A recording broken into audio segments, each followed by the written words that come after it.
Ready, set, go. Hi, I'm Verhoeven, and I'm actually pretty darned attractive, at least to mentors and business partners. I'm the CEO for Key Learning Research Group, and we received a Bill and Melinda Gates MISC Grand Challenges grant and an Iowa Governor's STEM Advisory Council Scale-Up Program grant for a year.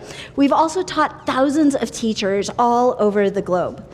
However, I couldn't have done it without our mentors and my business partner, Jennifer Terry. In this presentation, I'm going to show you how you can attract people that you need to support your dreams. You're going to be unstoppable, no matter what barriers get in your way. Now, in the beginning, I was alone. I was a lone nut. I had just gotten my Ph.D. I knew nothing about business. I only knew about learning and education. So I needed help. So that's when I joined the ISU Startup Factory Accelerator in 2018, and I was part of the 5th cohort. In addition to learning about business, I interviewed 100 potential customers that year, and they were some of my first business mentors. We had to present our findings every week. Now, several weeks in, I met Tim Nugent, a fresh face in our mentor audience. He took one look at my presentation and shredded it. I felt like I was in front of a firing squad, and that was exactly what I needed. I dashed out at the end of class to find Tim, yelling, Tim, I'd like you to be on my advisory board. And he said yes. And he's been one of my mentors ever since. Now, here's the lesson. Tim is like Yoda. He's a truth teller. He's not a yes person. He helps me problem solve without sugarcoating anything. And one of Tim's superpowers is that he connects people to people. And he's introduced me to a ton of amazing people that support my work. Now, at the heart of every good mentor is their desire to make your work better. The other thing is that you need more than one. So another mentor of mine, in his book, Super Mentors, Eric Custer shares that successful people have to have many mentors. So you see little Groot here from Guardians of the Galaxy? He has a lot of mentors that help with his needs. Now, you're probably wondering, how do I get mentors and partners to help me? Well, guess what? In my upcoming book, Rebel Teaching, I actually share the process for figuring out how to get your mentors by starting with what you want first. Rebel stands for repurpose, educate, build, evaluate, and lead.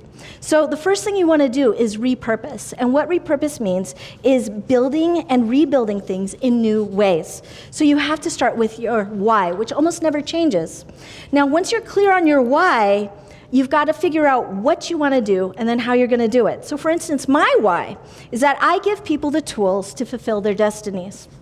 I pulled it off by getting my Ph.D., publishing papers, advising people, but then when I graduated, I had to repurpose.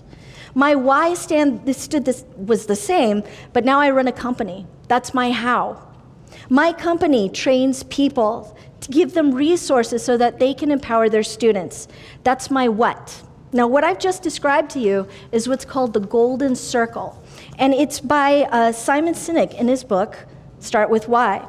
Now, when you're clear on your why and your how and your what, you share your why with people first because that's what wins them over. Then you tell them how you're going to do it, and then you're going to tell them what you're going to do. Now, you also want to get clear on what you need so that when you go in front of people, you go and ask for it. Actively seek others to help you, even if you're afraid. Greg Pollock, a serial entrepreneur, shares that when reaching out, you need to name your fear and then ask for what you need. Now, perhaps you're afraid people may think less of you, they'll say no or worse, and that's actually happened to me. But you still have to take the next step, which is to educate. Share your why and then teach them what you're doing and give them value. Then ask for what you need. You're going to have people who are ready to support, and of course, some people who aren't. And that's okay. They're a little slow, but they'll catch up one of these days. And for some of these folks, they're going to become your mentors. How you attract them is you prepare them by reciprocating with value. Now, when I asked him how I could reciprocate for his time and wisdom, he told me to pay it forward. So I help fellow entrepreneurs when I can, and I also give Tim eggs from my chickens when I have them. Now, when you're looking for mentors, you want to end your convos with, how can I help you with your work? Because reciprocation is key to building your genius. The term genius was coined by Brian Eno to describe a collective genius to help you problem solve. Consider people who push you, who don't look, think, or act like you. Leveraging these diverse perspectives makes your work better because they'll consider things that you never thought about. Then, from your genius, you're going to find your partners. Now, Tim tells me that partnerships should be approached like marriages because they require the same commitment. So start by dating first on small projects so that 1 and 1 equals 5. Their skill sets and work styles should complement yours, and you should both benefit exponentially from that relationship. Jennifer and I dated for over a year before we signed our contract, and we're constantly evaluating. What are your mentors giving you? That's your evaluation. Are your potential partnerships helping you? Are you asking for and receiving feedback from your customers? Evaluating also helps you find the walnuts in your genius. And when you find them, you must toss them out.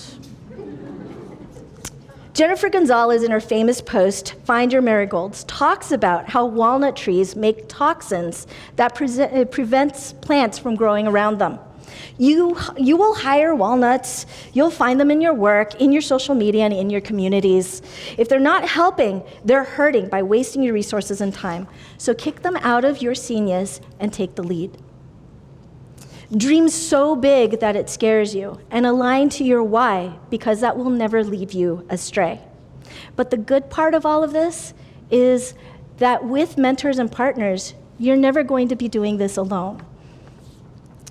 So, former First Lady Michelle Obama once said, "You don't need money to do well.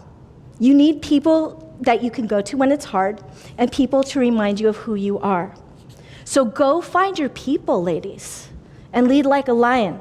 Oh, and by the way, I need beta readers for my book. So if you want to help, see me after the talks, okay? Thanks, everyone.